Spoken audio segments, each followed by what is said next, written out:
Good evening. I'd like to welcome you all to the General Government Committee meeting of August 9th, 2023. And may we have a roll call, please? Certainly. Good evening, everyone. Good evening. Councilmember Dennehy, Here. Councilmember Schmischer, Here. Councilmember B. Smith, Councilmember Stein, Here. Councilmember Tracy, Here. Councilmember Worthington, Here. Mayor Pro Tem Hemrick, Here. Mayor Smith. Here. Thank you, Denise. Of course. Tonight, we're talking about the Canyon City Energy Franchise Committee. The committee has been in existence for quite a while, and so I will turn it over to the chair of the committee. Thank you, thank you.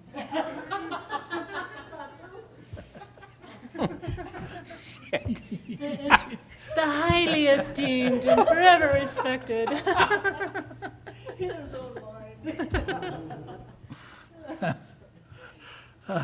Okay, well, we had to have a little fun there. And so we're going to be talking about what the committee has done. We did, one of the things the committee was supposed to do was provide a report to council with recommendations. And so we've been working on that. You should have that document in front of you, and we'll be probably talking about that. But the way that we thought we'd introduce this is have the three city council members speak to us all and tell us a little bit about what our view of the committee has been, what we've been up to, and probably something about our recommendations. And we'll just start, Emily, with you. Okay, thanks. Mr. Chair, Mayor Pro Tem, Councilmember Hamrick. Wanted to just provide a little context for our discussion. And first, just thanks to all the city council members for sticking with us. It's been a lot of work on the Energy Advisory Committee because it is such a complex topic.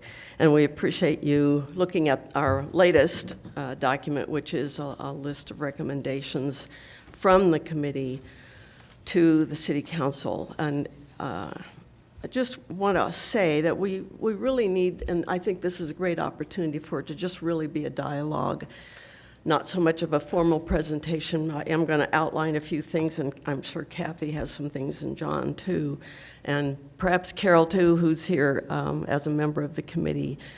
And I just want to really encourage that we have a good back and forth on this topic and make sure that we're all up to date on it. If you took a look at the cover memo that was in the General Government Committee packet, you notice again in that second paragraph, the overall goal of the committee has remained the same: to explore all potential options to achieve more affordable electricity for city residents and businesses, and of course for city government also pays electric bills every month. We tried to kind of summarize in that cover memo some of the areas that are addressed in the list of recommendations that come under, perhaps one way to organize it is to say they come under the topics of communication, education, continuing to follow regulatory changes at the federal and state level, and particularly with the Public Utilities Commission and the state legislature.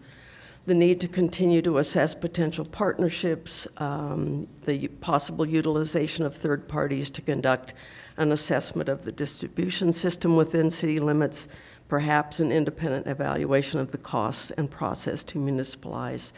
And as you noted in the recommendations, the committee recommends at this point that a proposed franchise renewal not be placed on the ballot at this time. And, just speaking for myself, the work of the committee continues, the work of the city continues because of the high costs that we face in this community. I did bring copies again, and I'll send around copies of the Colorado Association of Municipal Utilities residential survey. They do a survey of commercial, residential, and industrial electricity costs, I think a couple times a year usually. And this one that I'm sending around is a copy of their January survey, and this is the residential survey. And as you can see, what we basically face as residential users of electricity is about the highest cost in the state. And this is based on just an arbitrary analysis. If you were to use 700 kilowatt hours per month at your house, which may be more than some and maybe less than others, and with a hot summer, I don't know what people's bills are looking like, but it could be a good average. But you can see, just compared to the municipal electric utilities, compared to the rural co-ops, and compared to the other investor-owned utility in the state, which is Xcel Energy, that we're around 50% higher in our residential costs in this particular survey. I also remind myself of this when I look at my own bills. As I've noted before, I pay an electric bill here in Canyon City, and my husband and I also pay an electric bill to Xcel Energy at our town home in Breckenridge. And when I look at those bills, it just kind of doesn't matter what month I'm looking at. A recent bill dated in February from the town home in Breckenridge is the electric cost was for that location was a little over $25. I think it was $27.13. Recent bill for me at my little house here in Canyon City to Black Hills was $51.86. So I look at that, I look at the CAMU survey, and it just reminds me this is why we continue to talk about it. Just wanted to note, too, in the list of recommendations, I'm not going to read through it all, maybe someone else will want to do that, but just note the first and third recommendations, as I mentioned, about possibly getting assessment of the system done, possibly doing an independent evaluation of the costs and process to municipalize, that we should, as a city, continue to explore all potential avenues, monitor developments and regulations, changes in regulation and in state law and so forth.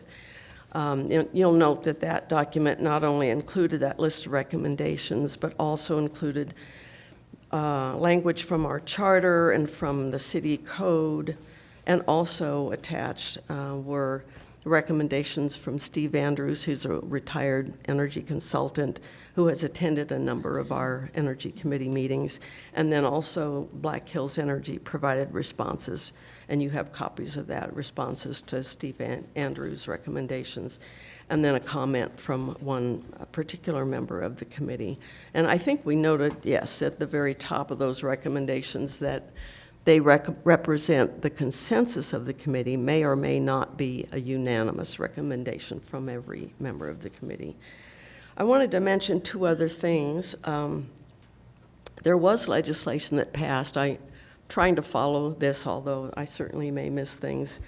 But at the state level, there was legislation passed in this spring 2023 legislative session, Senate Bill 291, that addressed both natural gas utilities and electric utilities. I won't go into what some of the particulars were in regard to natural gas, although to some degree it affected electric utilities that use natural gas to generate electricity. But it really asked the Public Utilities Commission to do a number of things, and that bill, was passed and signed by the governor. Addresses what costs that investor-owned utilities can pass along to customers, that they make recommendations in the legislation, but the Public Utilities Commission is going to have to do a rulemaking process to determine all of that. But it really goes into quite a bit of detail about the kinds of costs that the law is not going to allow to be passed along to customers, but instead have to be on the shareholder side of the balance sheet, so to speak. And the other thing I wanted to mention is that, and I passed this along to committee and council members, I got an email from Larry Milosevic this week, who's a volunteer he's actually a retired energy person from NCAR, the National Center for Atmospheric Research, and he's worked on this topic of community choice energy for some number of years. And he passed along some information, as you all saw, that there's going to be an effort again to introduce that legislation in the spring or in the 2024 state legislative session that would enable community choice energy in Colorado. The committee itself doesn't have a position on that one way or another. As an individual, I don't have a position one way or another, other than to say that if that legislation does pass in some form, it would offer one more avenue for the city to at least take a look at to potentially get some more competitive rates on our wholesale power.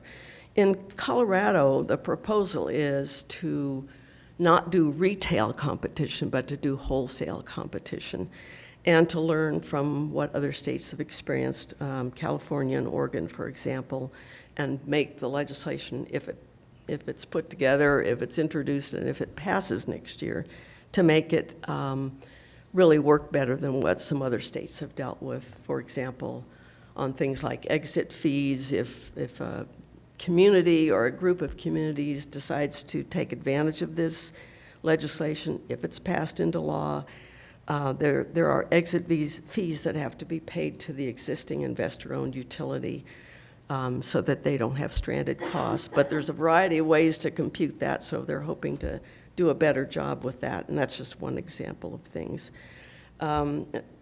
Community choice energy, just to be clear, it gives communities or groups of communities that are served by a monopoly investor-owned utility the option to procure electricity for their residents and businesses from alternative wholesale suppliers, while the investor-owned utility continues to own and operate its distribution system to deliver electricity. Individual customers can choose to opt out of the CCE if their community or region adopts it, and individuals can continue purchasing their electricity directly from the investor-owned utility if they wish. So that's just briefly a concept of what that's about. What's happening right now, we don't have a copy of proposed legislation. I think it'll be the next several months that will be developed before it's introduced in January or some month thereafter. But what the supporters are looking for now are for communities who might be interested in supporting a resolution. And I'll just pass around, I don't think I sent this electronically, but I'll pass around a copy of a kind of a proposed resolution if a community is interested in supporting either at this time or later. But just kind of gives some more information in there, and you can take a look at that later. I'll note too, and the mayor can certainly expand on this, but Mayor Ashley Smith testified in support of the PU study of community choice energy, which was a bill in the 2021 legislative session. There was a study completed by the Public Utilities Commission, was publicized last December.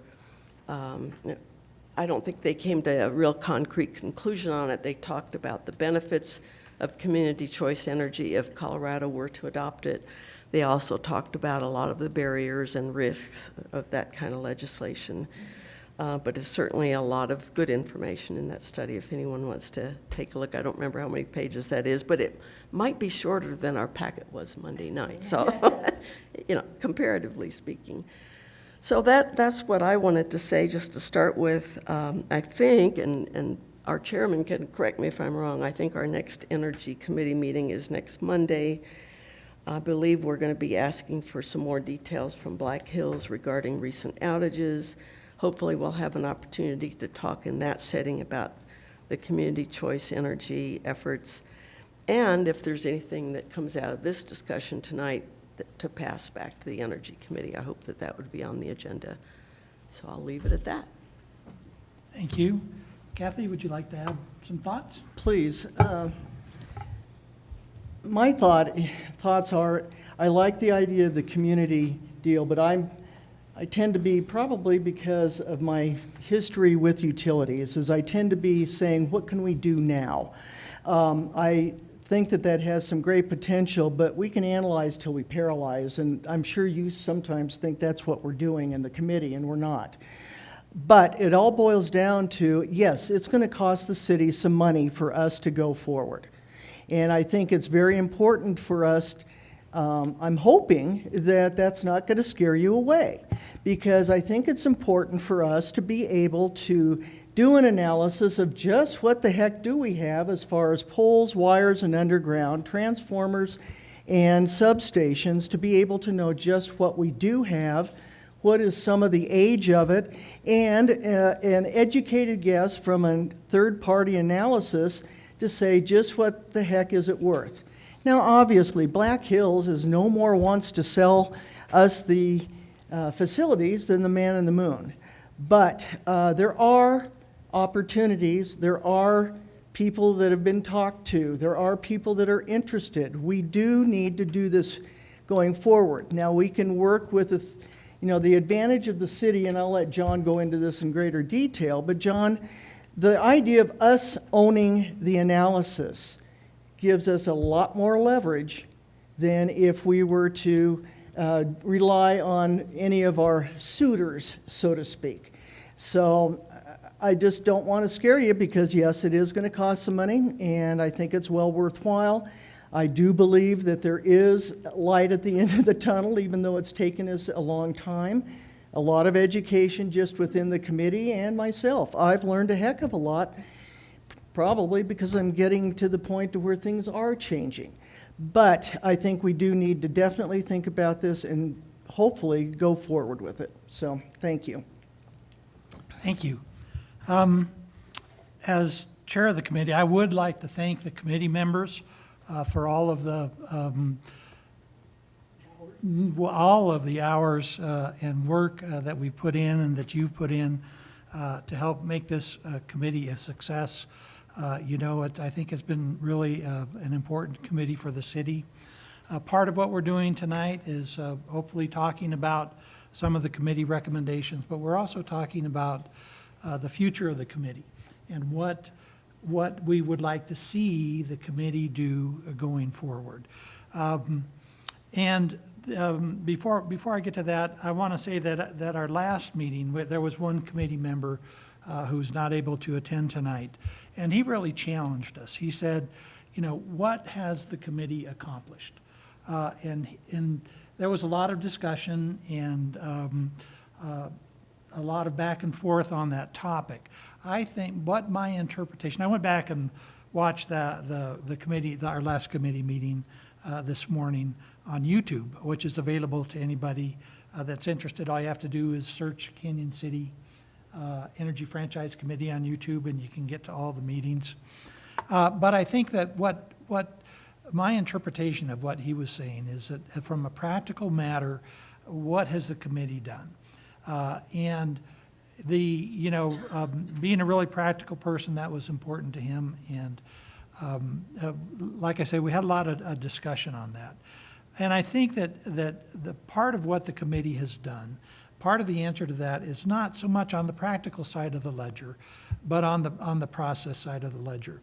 The committee interviewed and had people come in and talk to us with a variety of viewpoints and a variety of experiences in the energy field, and has been pretty informative.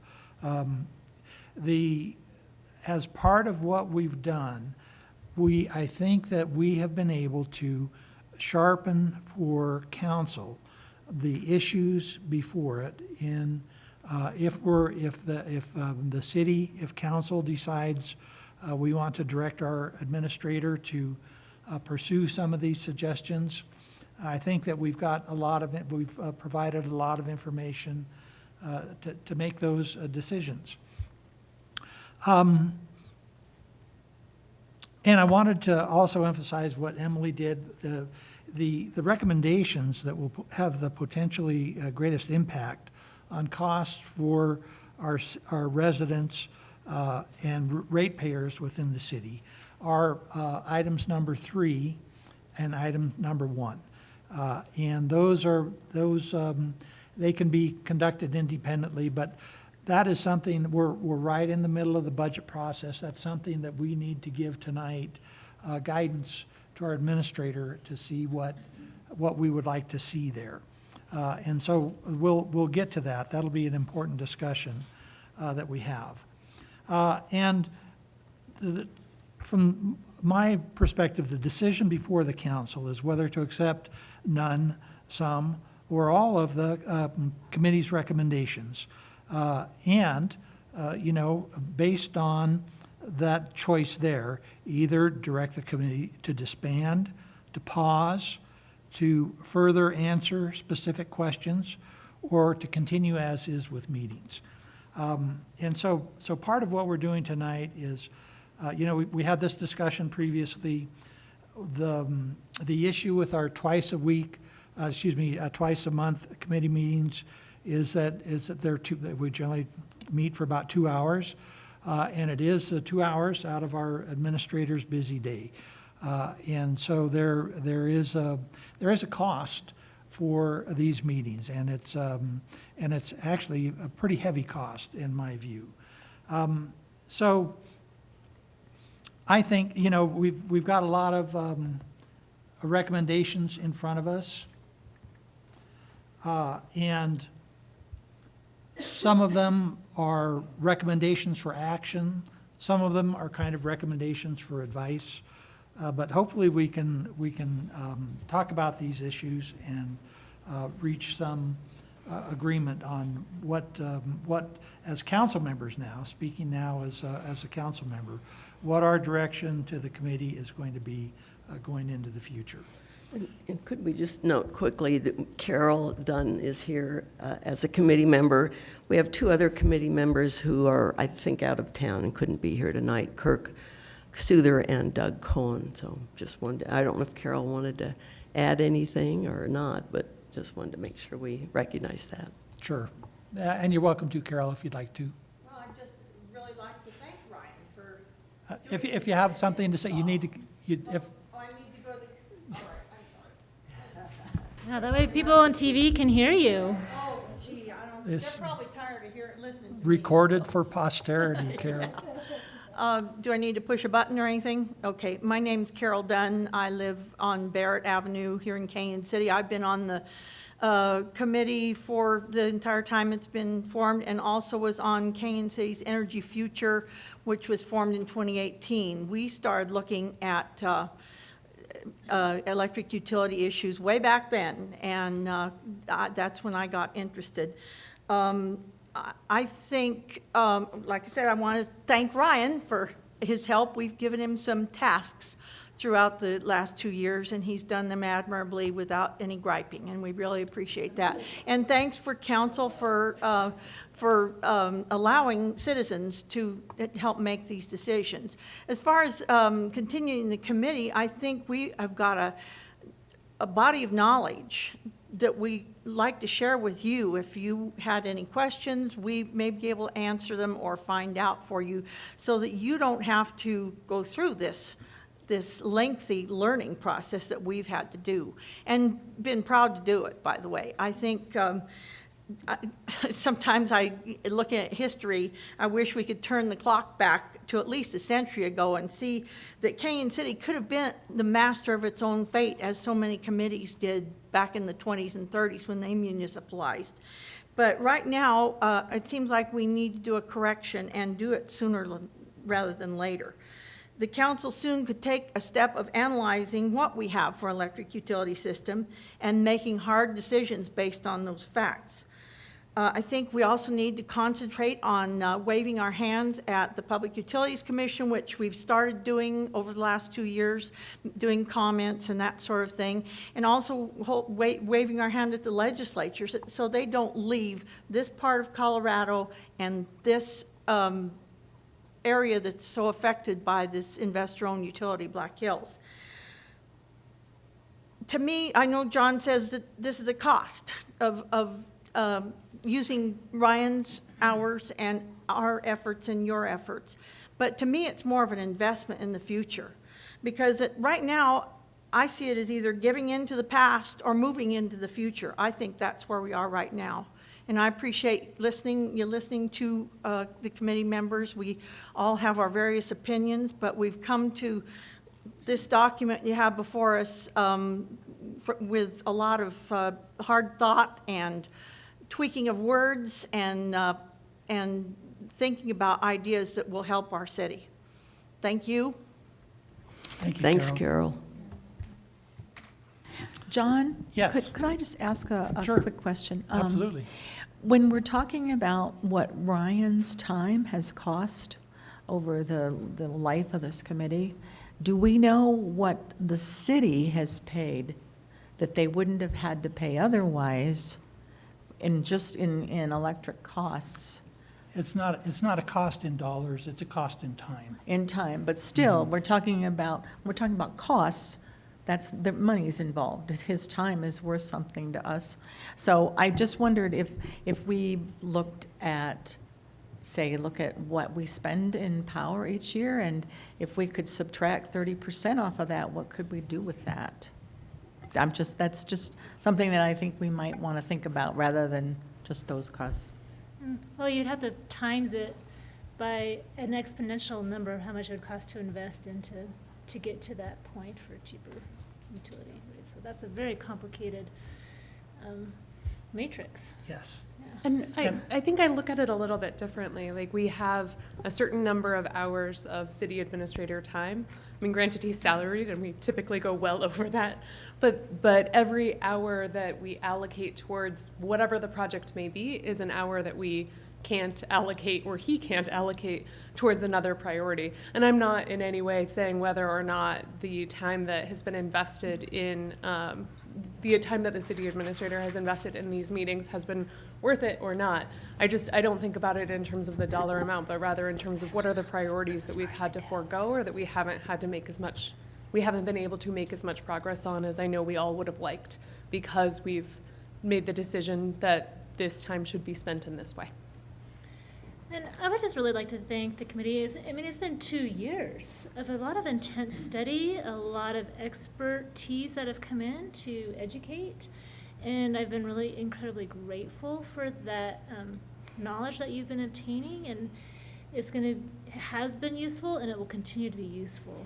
I do feel if we're at the point where we're going to be issuing for budgeting and getting quotes for and assigning for third-party assessments and studies, that's going to be a lengthy time of just taking care of that basic administration work. And so it feels like this is a really good time to maybe just take that pause while we go through that process and start getting those results, and then there'll be time to get back to kind of reanalyze where we want to go as those results start coming in. So are you suggesting that we do try and get some bids from a third party to try and do an analysis, or what are you suggesting? I would like to see the budget numbers of what that would cost to do so and the time frame. And then as we will be working on our budget September, October, and that'll be our time when we'll officially make that decision. I'm mostly interested in the assessment and study of the distribution system. The municipal cost to monopolize makes me a little bit more nervous at this point in time. I just wanted to respond a little bit to the question about Ryan's time and the committee's time. I would have to look at my calendar. We haven't been meeting twice a month this summer. I don't recall just what our schedule has been, so we backed off on that. And certainly, I think the committee, at least as I understand it, sees itself, kind of what Carol was saying, sees itself as a resource, an educated, informed resource for the city and for city council. And so I think the committee would love to, whether it means digging into the details about what needs to go into an RFP or whatever it is, I think the committee still can play a role. Now, in terms of Ryan's, perhaps Ryan doesn't always have to attend the meetings, and there's been some that he has missed. So there's probably another way to staff the committee or have meetings without staff or whatever. There's ways to look at that. I don't see that as like the reason to end a committee or to say it's not going to meet for 6 months or whatever. So tell you what I suggest is that we did recommend two things, two actually kind of major studies that will cost money. And one is, as the mayor kind of characterized it, the municipalization study, an independent evaluation of cost and process to municipalize. And that's the big one. That's pretty big. The more accurate you want to make that study, the more it will cost. And something like that, where you're committing literally millions of dollars to an undertaking, or potentially going to do that, that's probably something that is maybe a little bit further down the road, because I do agree what we should focus on, what we should ask perhaps our administrator to do, is contract with a third party to conduct an assessment and study of Black Hills distribution system assets, including poles, lines, transformers, et cetera, that serve us, and creating an inventory and age of assets, as well as assessing the condition and serviceability of the distribution system. And so that's something I think that we as a council need to go around and perhaps give a thumbs up or a thumbs down to that one first, or? And I think just to maybe add on to that, one thing we didn't do with our list of recommendations is try to create a sequential chart there. In other words, does something have to come before another thing? Certainly, the committee's not recommending that we have to do two studies at the same time. That I don't think that's being implied at all. And I do want to just say one other point about that. Municipalization is a step that's required for almost anything that the city would want to do different, except if community choice energy legislation, enabling legislation, is passed next year. Cities that decide to participate in that scheme would not have to municipalize. You would still have an investor-owned utility. If that's who serves you now, you would still have that.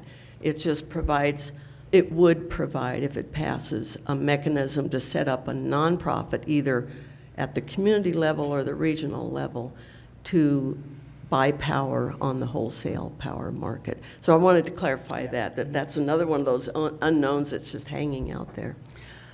I wanted to add that the advantage of the analysis, whether we end up in the long run saying, okay, we can't go with Black Hills, what it also does is it gives us a lot of information to talk to Black Hills about.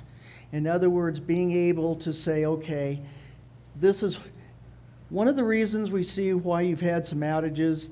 You need to upgrade some of your different things this way. And so it does give us information that, again, is our property, that allows us to talk a little bit more intelligently to Black Hills or whomever we might want to be talking to. So it isn't just a... It's a valuable study no matter what. Exactly. No matter how we go in the future.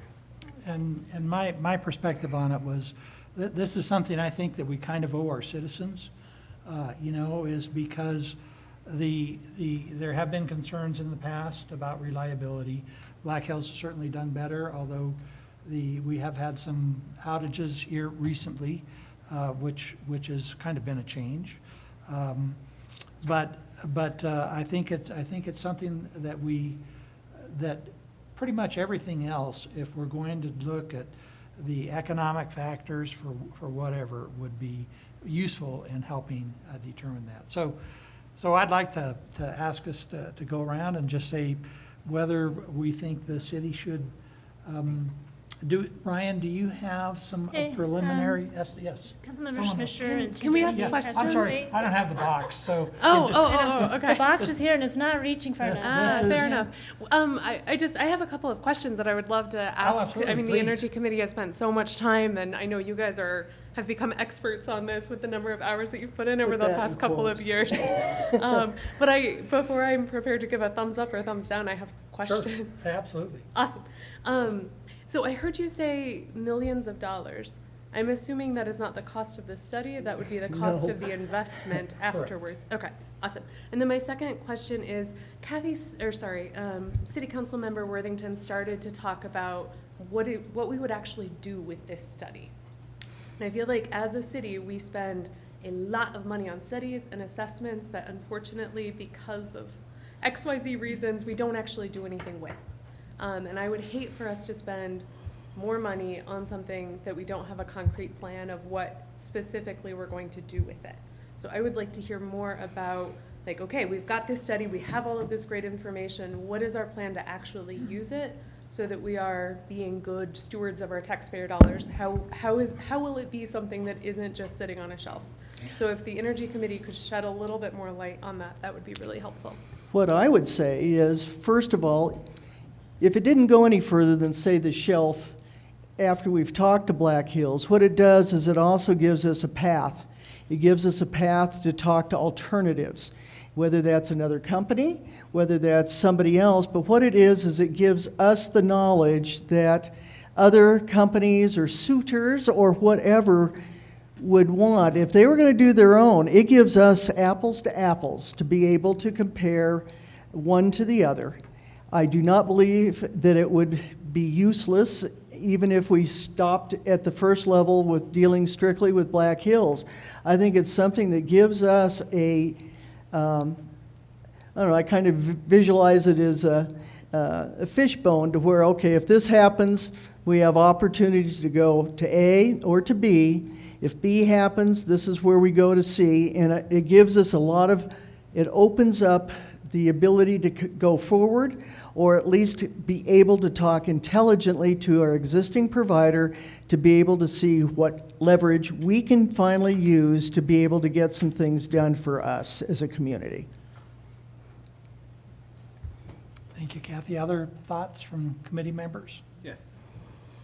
And I'm going to just follow up with Amy, because, you know, I think information is valuable, but again, information, if it goes nowhere, doesn't really do us a whole lot. And the one thing I am concerned with is if we put out this, and it is taxpayer dollars, and we're supposed to be the stewards of this, of what comes in, and if it comes to this, but the one thing we've all got to look at too is if it ever came to taking over Black Hills thing, that's going to cost millions. We know that. Where's that money going to come from? From the taxpayers. There might be some grants. Not The necessarily. utility payers. Okay. The utility payers, excuse me. No. The utility payers. No. Okay, where's it, then educate me on that a little bit, please. Go ahead, Ann. I was going to say the same thing. Okay, basically, say, there's no way that we're going to form our own utility within house, so to speak. Okay. So whoever might be interested in this gains a lot of advantages to having us under their wing. It provides additional customers for them. It does that, and that's where different suitors have different financing opportunities, and we end up being able to, yes, we're going to possibly spend some of this back, but the savings to our customers who are also our citizens is going to make a big difference to where it's going to offset itself. We may not break even for, say, 10 years. I'm not, it may be, I'm sure John would love to sit there and say it's probably 20 or 30 years, but you don't know until you go a little bit further. But what it does is we answer the community that we have been told through that ballot issue that they aren't happy. And if we don't give them something in concrete to say this is what we can do, then we're still failing our citizens. And that's, it's one of those to where you're saying that, it's taxpayer money, but I sort of feel like we have a little bit, and yes, I realize that how much does it cost enters into anything. But it also, we have kind of been directed by our citizens to at least explore it, and that costs dollars. And I think it's something that if we were able to come back and say, you know what, it is not going to be to our community's benefit to go anywhere else, but we can at least say we looked at every opportunity that there was, but this is also what we can do going forward with our existing provider. How does doing this study enable us to do that? To begin with, it gives us a pretty damn good choice of, what the status of our system is. It tells us that there's transformers out there that are from 1953. It gives us the opportunity to sit there and say, okay, Black Hills, you've had this, and this outage in the last month and a half, after you have that analysis, you can go back and look at that particular addresses and sit there and say, okay, that's because the overhead lines, yeah, they might have been struck by lightning, and yes, there might have been a squirrel here, but if this had been upgraded and improved to a certain extent, we might not have had those outages, especially when you're looking at Main Street and our commercial properties here in Canyon. Sorry, but how does this study get us to the point where we can evaluate other options in a way that we are not able to do right now? Because what I also hear you saying is that these potential folks are suitors and that they would be potentially willing to offset some of the costs. So I'm just having a hard time making that leap, and it's because I haven't spent the hundreds of hours that y'all Well, have. that's because our suitors are saying, we will do a study, but we'll pay for it as long as you commit to signing on with us. And we're like, no, we'll do our No. own study. And the thing is in a public forum such as this, you can't go into the details we would love to be able to go into. But it's one of those to where what it does is that if we had a suitor, for instance, they would say, okay, we'll pay for the analysis, but they're basing that analysis on their needs. And they're coming back to us in a sales position of saying, this is what we can do for you. This way, we have it, they'll still probably do it, but we can sit there and say, oh no, this is what we really saw, this is what we have, and oh, by the way, it's the same party that you're going to use for the same analysis. So it gives us the knowledge to be able to talk on even terms and not be buffaloed by something that is untrue. It's a part of the sales process of knowing what you're dealing with. I look at it a little bit different, perhaps, that will maybe shed some light on this. So Black Hills is our electricity provider. They have the monopoly right to provide electricity to us, our citizens, the customers in this service area. They also have an obligation to keep facilities and equipment modernized.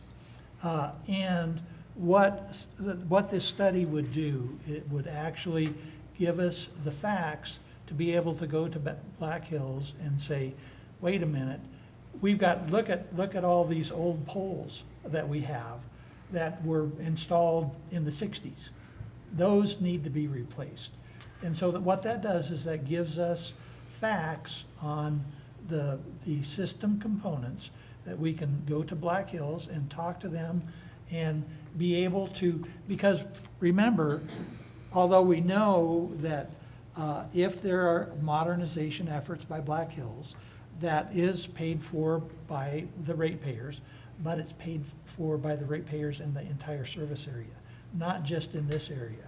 So if we're getting upgraded equipment, in a way, we're getting it at a bargain because we have other people to help us. And I want to add a little bit to maybe respond a little bit to Councilmember Dennehy also, that I think committee members are very, very aware of the taxpayer dollar issue. I'm really aware of it when I see just on one council packet, as we had Monday night, that there was over just for one council meeting, it was over $30,000 that the city pay as an electric bill to Black Hills. That was just one list of bills. And as we all remember, at the meeting Monday night, we tabled an item for which we had a hard time being able to assess whether it was a good price or not, because we weren't getting competitive bids on putting in streetlights. We were just getting a big total amount of money of what that was going to cost for Black Hills to do that work. Hundreds of thousands, well, the whole project is what, $2 million or whatever it was.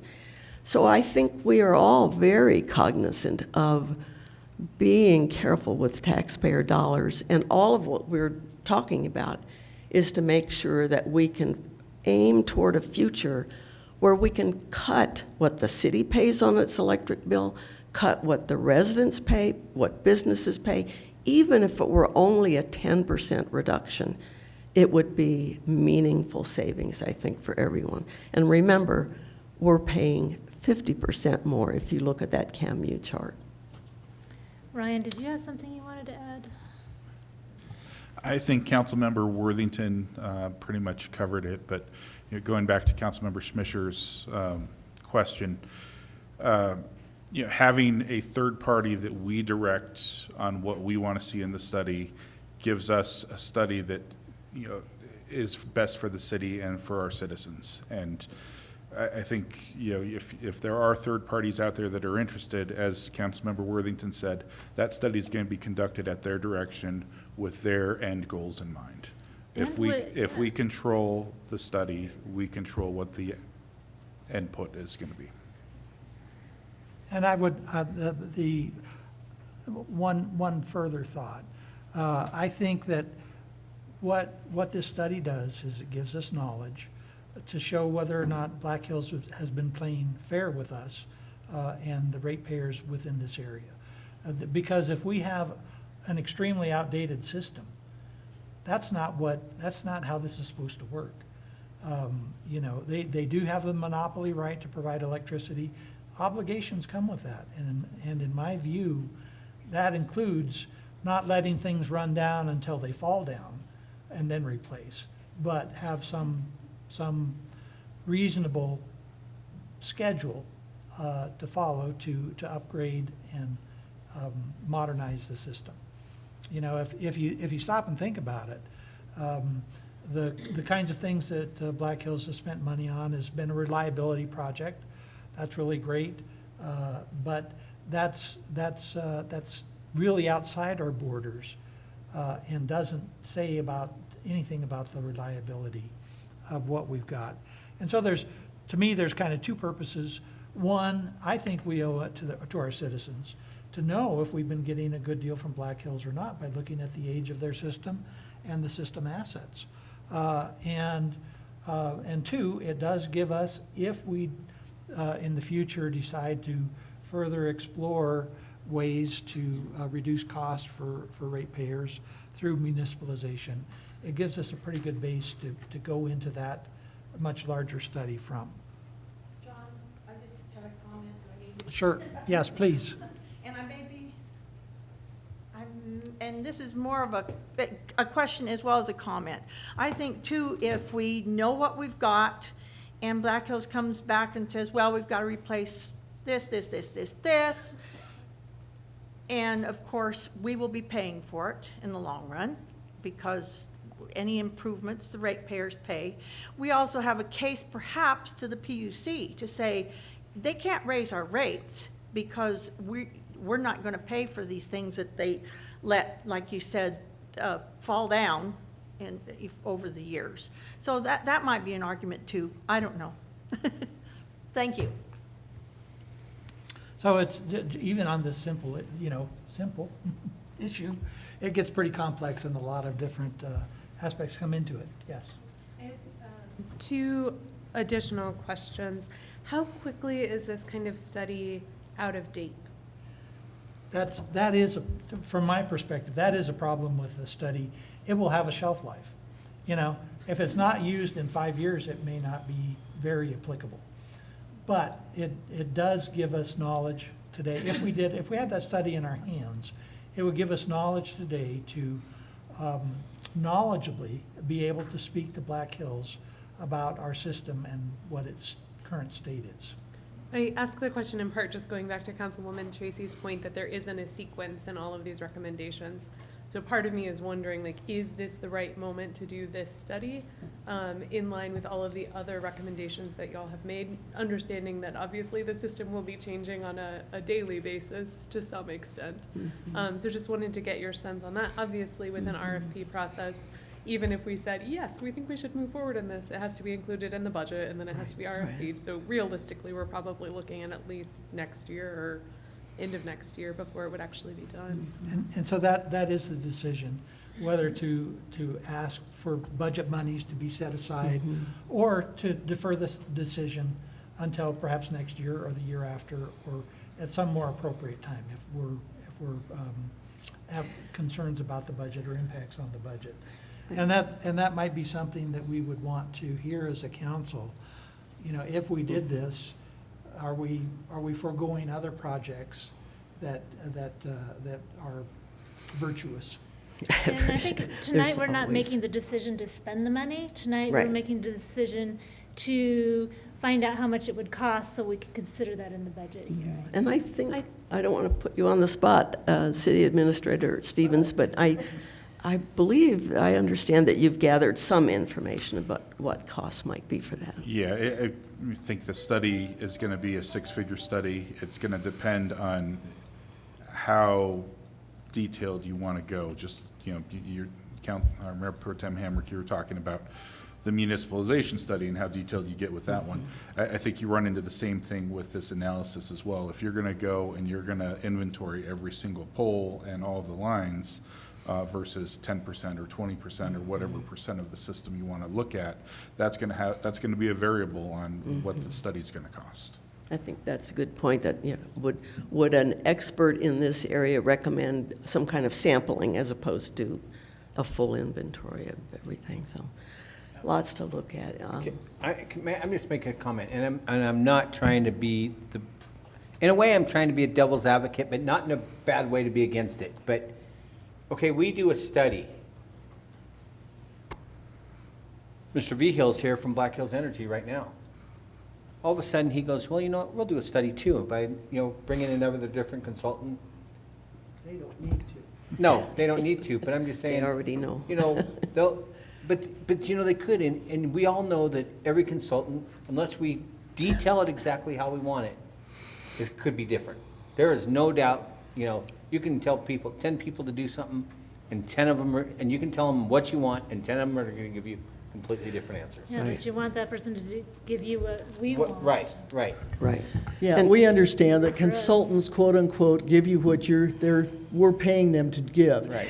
I think that, if I'm not mistaken, what Mr. Stevens has said is that basically there's very few companies out there that can do this. And Okay. they're used by almost every other type of utility or type of analysis like this. So they're very skilled and they know how to do it. And I think what we do is, like Emily was alluding to, or Ryan, is, how big a sample do you take? The main thing is you want it, just like marketing, you want it to be a plus or a minus.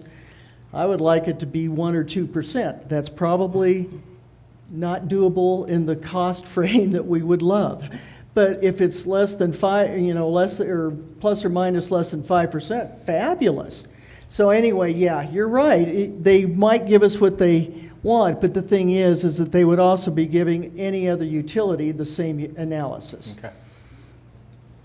I think where I struggle with that is if it's just a sample, then some of the leverage that we've been talking about Black Hills with particular outages, like, you're not actually going to be able to use that as Yeah. leverage because it's just a sample. And we found that out.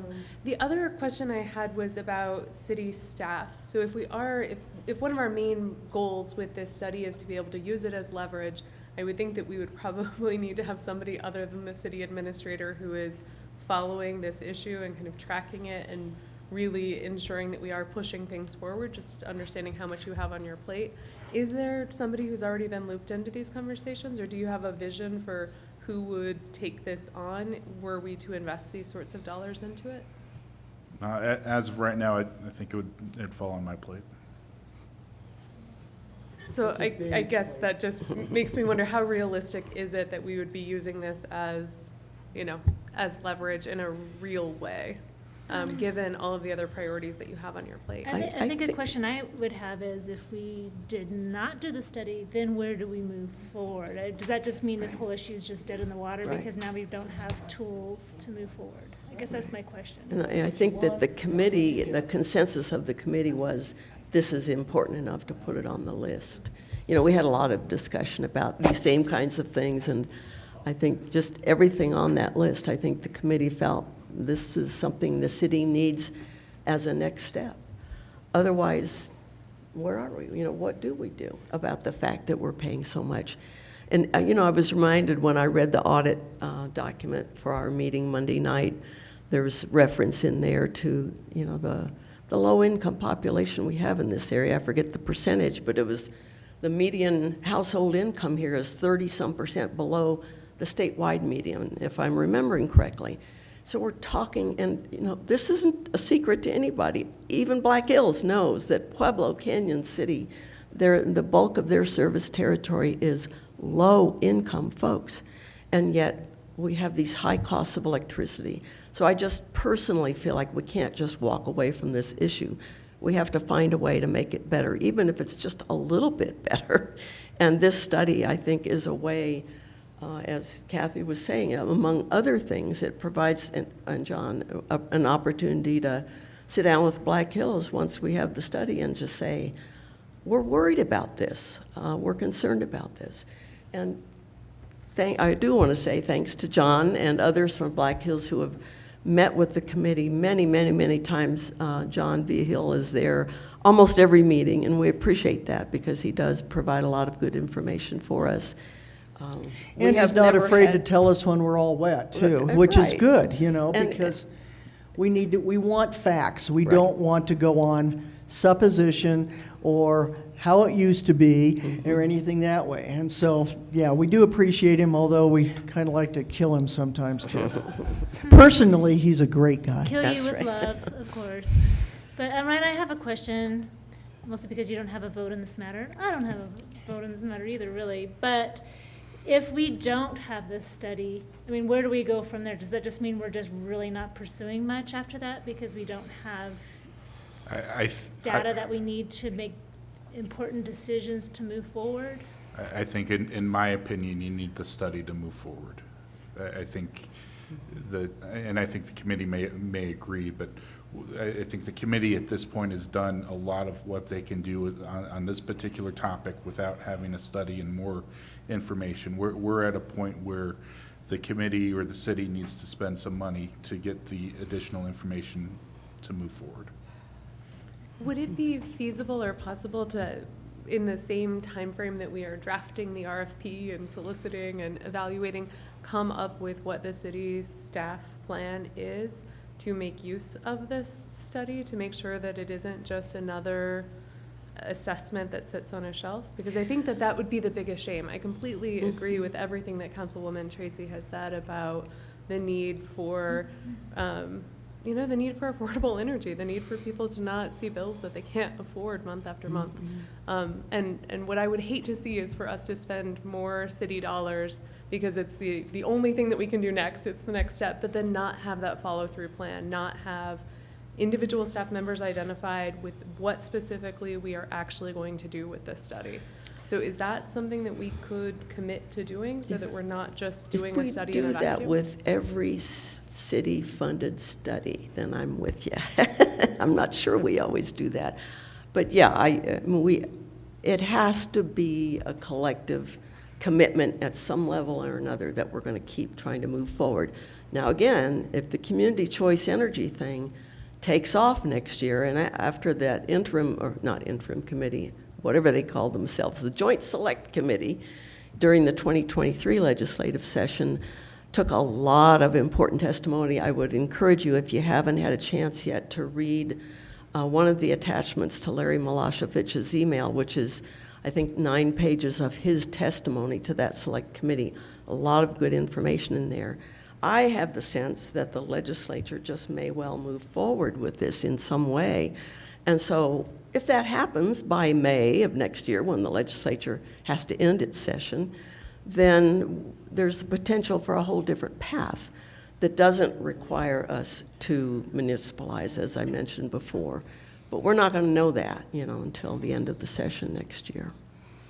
And one thing I would recommend is that Mr. City Administrator, that if we did proceed with this study, this really is something that starts being in the purview of our utilities director. Because we're talking about the same thing as city streets. You don't necessarily go out and inspect every city street. We do expect our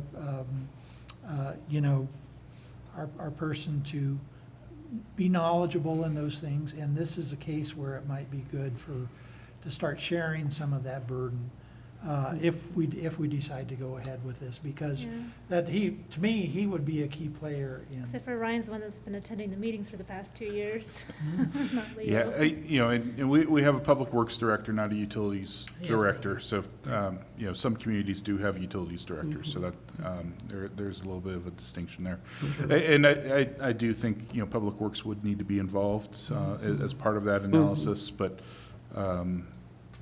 you know, as far as staffing it, I do have ideas, but, you know, those need to be fleshed out. And I want to say something just kind of tangentially here, that I think it would be really helpful to the committee if the general government committee and/or city council helps us in prioritizing or sequencing the recommendations. I mean, if there's something in the recommendations that city council just says, absolutely not, we're not interested, fine, but it would be helpful to get that kind of input in the discussion tonight, or however we get that. Well, I did, Kathy, I wanted to clarify. Did you say we will never municipalize? So Kathy, when you were speaking, We would definitely municipalize. But that doesn't mean that we would have the department in-house.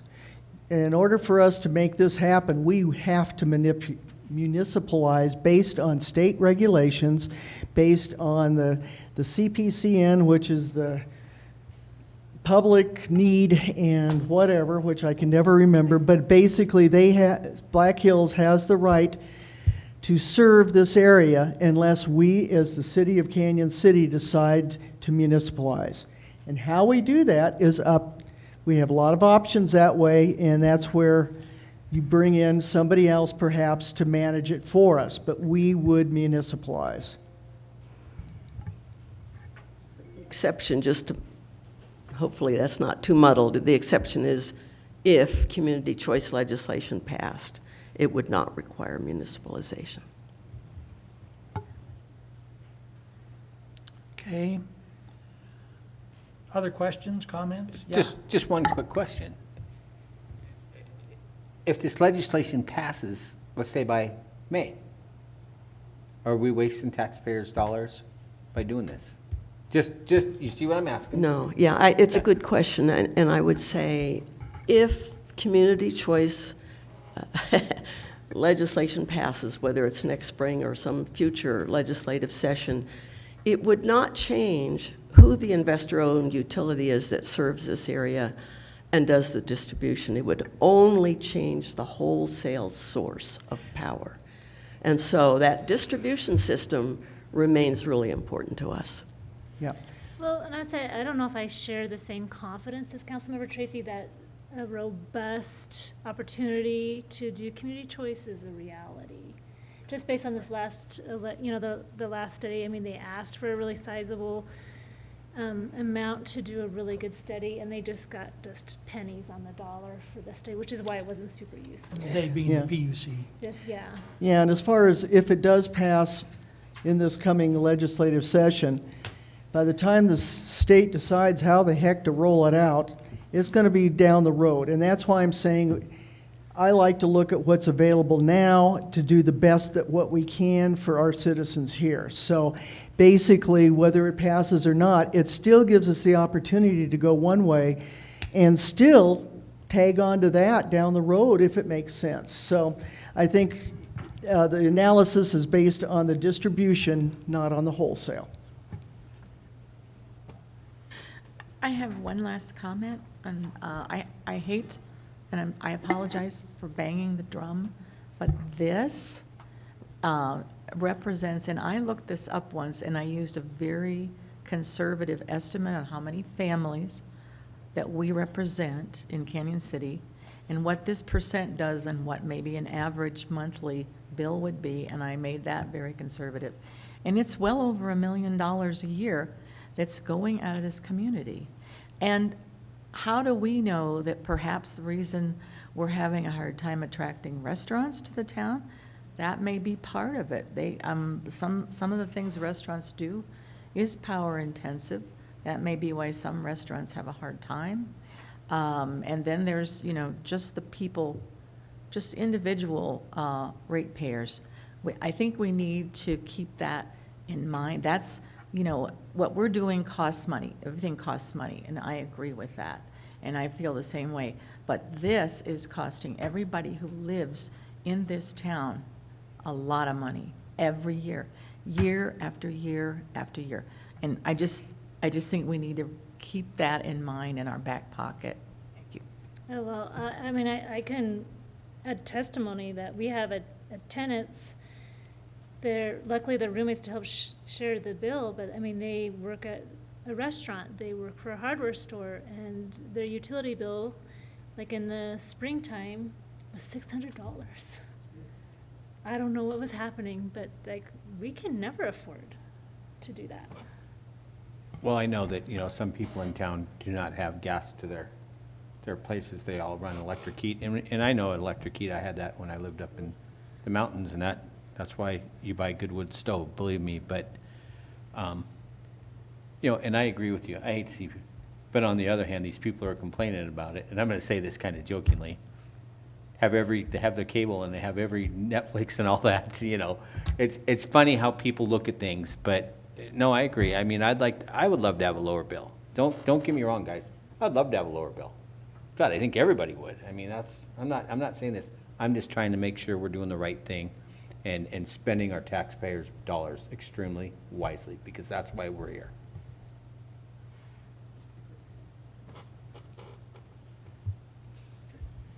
Okay, is there further discussion? On this topic, there's some more discussion we need to have, but on this topic, do you feel that you have enough information to make a decision on whether we should recommend that Ryan pursue budget numbers for us so that we can say yes or no to that number? Okay. Kathy, why don't we start with you? A thumbs up? Mhm. Thumbs up. I would be a thumbs up, Thumbs up, in spirit. in spirit. Pending the number. I'm a thumbs up with two caveats.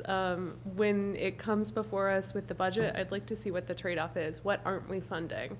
What are we electing to fund? What are we electing to forego funding in order to fund this? And then second, I really do want to understand what the city staffing plan is to make use of this study in a realistic way. Thanks. Yeah. And when we present the budget, we usually have a slide of projects that were not funded. So you'll see the project and the dollars that go with it. Thank you. Okay. Kind of the other, we could, if we wanted to, go through each recommendation. I wouldn't, that seems awfully much for us tonight. I would like to maybe recommend deciding first if we're going to pause the committee, dissolve the committee, or keep the committee, because if Okay. we vote to keep the committee meeting regularly, then it would be an opportunity to go through each of the line items Okay. this time. Well, the committee has gone through them. These were our recommendations to council, for council to either say yes or no, and yes. Gotcha. Thank you, Mayor Pro Tem Hamrick. I think if we are moving forward with this, or even considering moving forward with this, we should not disband the committee. I think we need their expertise, and we need to continue relying on them and the goodness of their heart to give us so much of their time. I would want to see additional city staff brought in so that we can start, maybe divvying up that burden or figuring out what that looks like going forward. But I think if we are planning to make this kind of investment, we absolutely should do it with their expertise behind the RFP. So I wouldn't want to see it disbanded. I could see it maybe paused or defer entirely to the committee as to how often they might want to meet, but I wouldn't want to disband it right when we're looking at actually creating something that we could really use their time and expertise on. Right. And I agree with that. But from my perspective, part of what I think that the direction that we need to give the committee is, there's always something new and shiny the committee can be looking at in terms of potential legislation, developments and things like that. That's all well and good, but it gets back to the question that the one committee member asked, is who's not here tonight, which is what have we accomplished on a practical level? And to me, it seems to me that this is a good time to take a pause, maybe until the first of the year, maybe until we see further legislative developments. But there are specific recommendations that council needs to be aware of and perhaps take a little bit harder look at.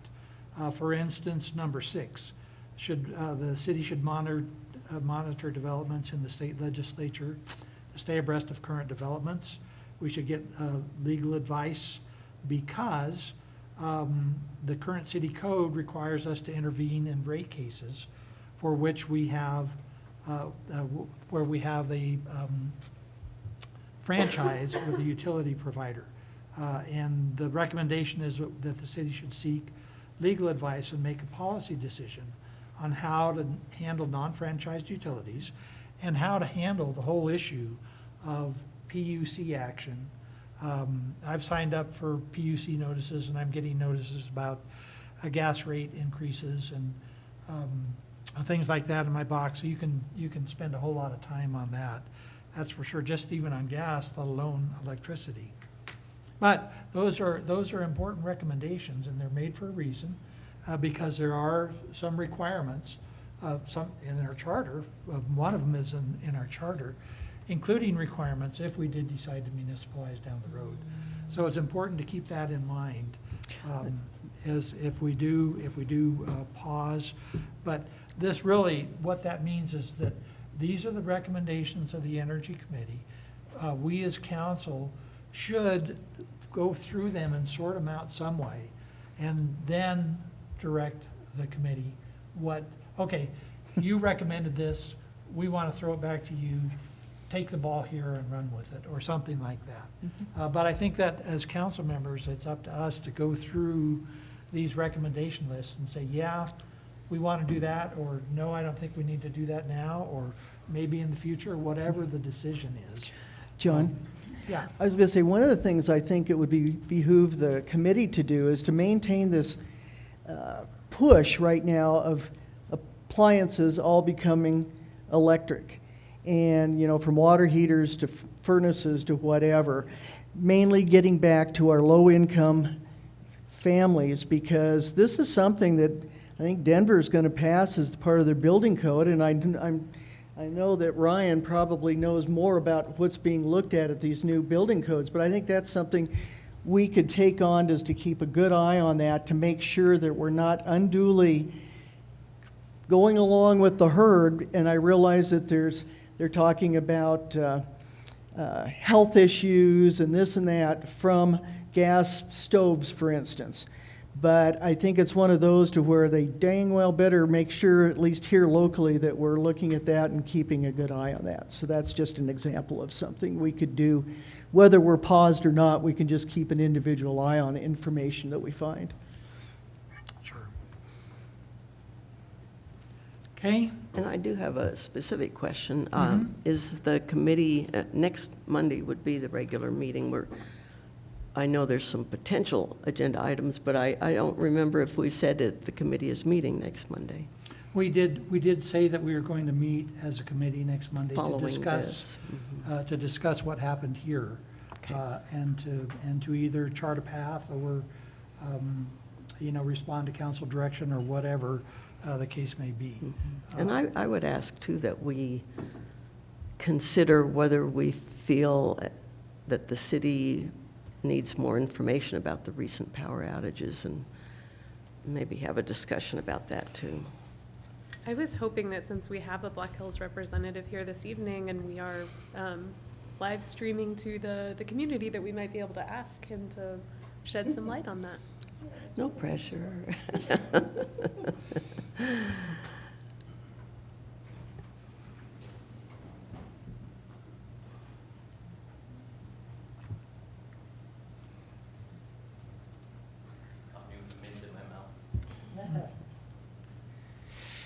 Good evening, Council. John V. Hill with Black Hills Energy, Community Affairs Manager for Colorado Electric.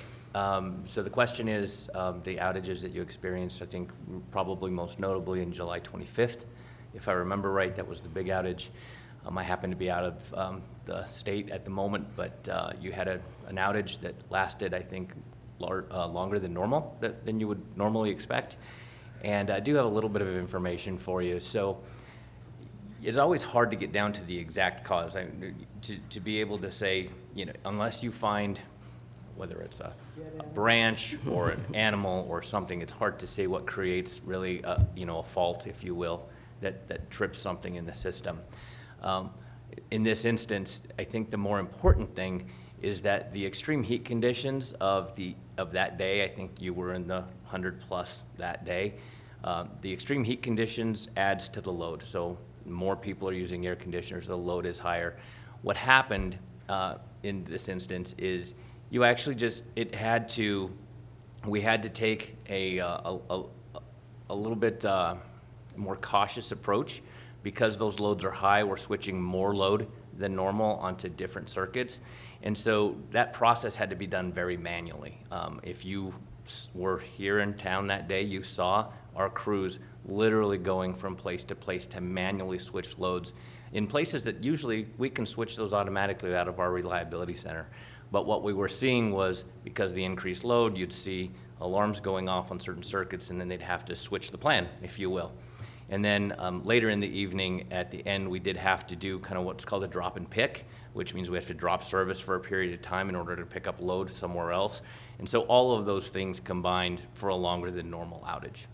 I can tell you that, as I mentioned, as I said to Ryan in an email, you know, we take these things very seriously. We did a full debrief on that outage, and we're looking at everything on the system, from the upstream protections to the way that we responded and how we switch. And, you know, we're continuing to evaluate our process. And I don't know if that answers all your questions, but. It's helpful in terms of July 25th, and it's also helpful in terms of understanding what you're planning to do in the future to hopefully not inflict that upon people when it is so hot outside. I think there were about 6 other incidents in July as well, though. Any thoughts on the others? So I do know that there is one particular circuit, I guess you would call it. We've got about 138 customers that have been affected 4 different times or 3 different times, if I remember correctly. Really, we've had to upsize the fuse on that line. Again, larger loads has caused that to break, and so we've had to actually upsize that. As far as I know now, it's holding. Isn't that dangerous to put in a bigger fuse? That's what we're always told in our homes. Sure. So when the system's built, it's built to a spec. And that spec has, you know, a range. And so right now we are upsizing that to the higher end of the range. I have a more general question, John, that I was watching, again, more my interest when I was in northern Texas for 3.5 years. Bottom part of Texas, and Texas being Texas, thinks that they're their own area, and it's called ERCOT. And I think in the past week, has Black Hills been affected by the fact they were saying they were paying $2,500 a megawatt out on the market because of the load and the heat and everything else. So just curious to know if that has affected Black Hills or anybody else in the state as far as having to balance their loads through other means besides their own capacity. Yeah, I can't really speak to what impact that might have on us. I can tell you that our base load is, you know, provided out of our Pueblo Airport generating station and with the other renewables that we have on our system, and that's what really provides the energy to our customers. We don't buy a lot on the open market unless for some reason we have cheaper opportunities. So in instance of high prices on the market, I would almost guarantee you it's coming off of our system that's here in Colorado. Okay. Any other questions or comments for John? Thank you, John. Thank you. Okay, so the, I don't know that we have a good way to do this, except maybe just go around and poll individual members of council as to what we want the, what we'd like the Energy Committee to do or not do. Does that sound like a? Yeah. I started with Kathy last time. I'll start with you, Amy, Oh, please. sure. So first off, I feel like I've said this a couple of times already tonight, but just in case I haven't expressed it adequately enough, thank you so much to the Energy Committee for everything that you have done, for the hard work, for the time, for the thought and effort that's gone into this. I cannot imagine how much time that has actually been, and I know that you gave that selflessly and willingly, and just really appreciate it. I think I already mentioned if we do end up moving forward with the RFP, would definitely want the Energy Committee to be very heavily involved in that. I am kind of torn with the further research and study recommendations. There are 10 of them. They are, I think, 8 of them, 7 to 8 of them are kind of the city should do X. And I think in some cases, the Energy Committee could be kind of our eyes and ears and kind of reporting back maybe on a quarterly basis or something like that. For example, monitoring the developments in the state legislature, continuing to explore avenues. I mean, if the Energy Committee thinks that this work should be done, and the Energy Committee thinks that they would have a voice and a place in it, I would kind of defer to them. But I could certainly see them continuing to be the eyes and the ears on some of these things. On things that really would have to be the city doing them before I would feel comfortable saying yay or nay on the recommendations, I would want to hear from our city administrator as to whether or not the city can do these things with current staffing, and if the city does do these things with current staffing, what won't the city be able to do with current staffing? Because we do, we operate in a zero-sum environment, and I'm very cognizant of that.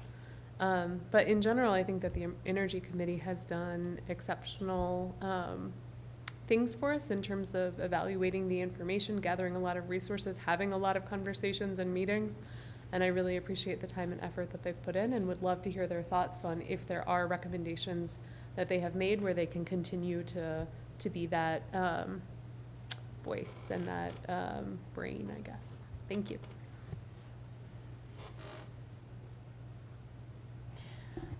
All right. I have spent a lot of time with these people over the years, so I know them pretty well. And I don't think it's a good idea to pull the plug on the committee, even as a pause. I think that they should go forward and meet as often as they think they need to. And I think maybe once a month would be plenty until we get to a point where there's something more, like if we're looking to evaluate a study or to put that RFP together, then because this is a brain trust. We need to hang on to these people. I think it's important. And as you've discovered, John, when you just subscribe to the PUC's notices, it's just like falling into the deep end of the pool. There's an awful lot going on all over the country. And I try to track what I can. And I'm not nearly where these folks are.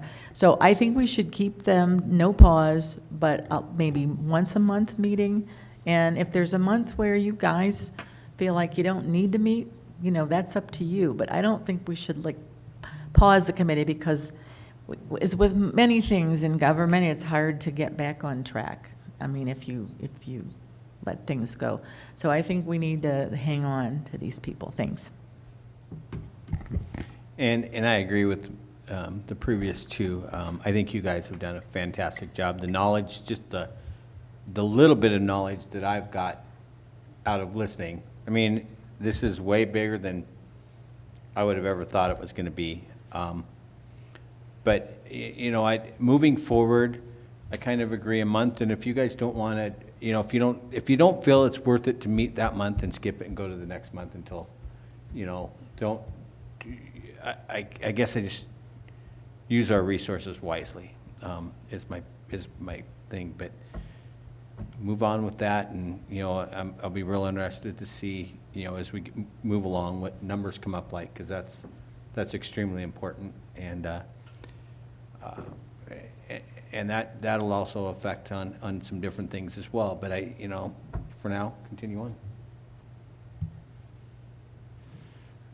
I think I feel like this committee deserves a chance to take a little deep breath, and our staff deserves a chance to just maybe take a pause and take a deep breath, at least through the end of this year. There's not a lot else we can do for the next few months. And then when it's time to do it, we'll call them in when it's time to do an RFP, and they can call on us when something's coming up in the legislature, and then we can reassess when it's time to get back on to full throttle again. Thank you, and I would agree with that. That's my personal view, is that I think that we could pause here perhaps to the first of the year, or unless there's some definite development that the city might need to act on, then I would be in favor of a pause, but absolutely not disband the committee. The committee has done good work, I know that, and I think that we need to have something for the committee to do, to be able to, and maybe what we do is take the suggestion and go back and look at these things and say, okay, these are the ones that we want to, be active on. And so I would agree with you, Madam Mayor. Are we going around? I think the committee, at least in recent months particularly, I think we've been wise about meeting when we had something to meet about, not meeting when we didn't have something. And we were asked to make recommendations to council, and we have done that. Certainly, I think, I can't speak for the whole committee, but as a committee member, I think the ball's kind of in the council's court now to decide how to prioritize and whether to sequence recommendations or just X out one or two of them or whatever. I really think that's a council decision. Basically the issue doesn't go away. It's important for the city budget. It's important for residents and businesses in the community. I've felt for a long time, and I know this was said when Pueblo was active with what they tried to do several years ago, that it's really an economic development issue, particularly for certain kinds of businesses, as was mentioned earlier, restaurants and other businesses that use a lot of power. If they're looking at that at all, when they look at a community, they have to think twice because of those costs. And it's just really a lot of money. And it's interesting because I've sat in on a lot of, online, on a lot of PUC hearings on related topics, on the Legislative Select Committee hearings. And often those meetings are either dominated by the attorneys for the IOUs, the investor-owned utilities, and/or those meetings are dominated by customers of Xcel, because there are, 10 times as many customers of Xcel as there are Black Hills. And so you hear a lot of Xcel Energy customers complaining about their bills and complaining about a lot of other things related to Xcel Energy. And yet I sit there and look at my two bills, one from each company, and it's very concrete to me that we have a cost issue in this part of the state, and I do feel a responsibility as a council member to continue to try to address that in any way that we can. I agree with what everybody has said. I think just meeting when we need to. I would like to go ahead and meet Monday just so that we can fill in if Kirk and Doug can be there to let them know how tonight went and fill them in, and maybe even a chance for us to maybe go through some things and if we want to reprioritize or something that way. But then I agree. We need to, meet when we need to meet and not meet for meetings per, sake. So I think that's great. Okay. Yes. Would it be okay if we asked City Administrator Stevens for his perspective Sure. as well? Absolutely. I would agree with the consensus there that meeting once a month or when there are topics to discuss, I think that makes the most sense. Thank you. Okay. Yes. I guess I'm wondering, is once a month a lot? Like, should we, I would say maximum once a month, but I think you could, like you said, you could always find shiny things to chase after that. We really need to prioritize our time. Trying not to do that. And, you know, I think it does depend on that outside world, what goes on, whether it's legislative or PUC related or whatever it is. I don't feel like that anyone on the committee wants to chase after anything that's not important to this community. And, you know, the importance, just as an example, of community choice energy and the possibility of that I assume you found that important because you testified for that study bill in 2021.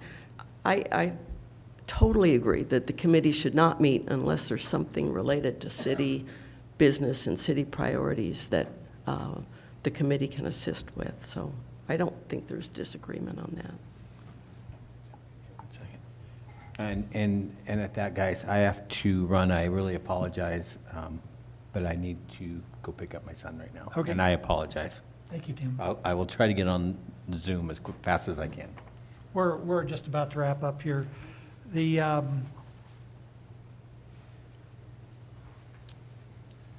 I think that we've heard from council, and I think that we can probably adequately communicate this to our other absent members tonight. Does anyone have any other comments or anything they'd like to say tonight? That's a profound thank you to our committee. Then we're adjourned.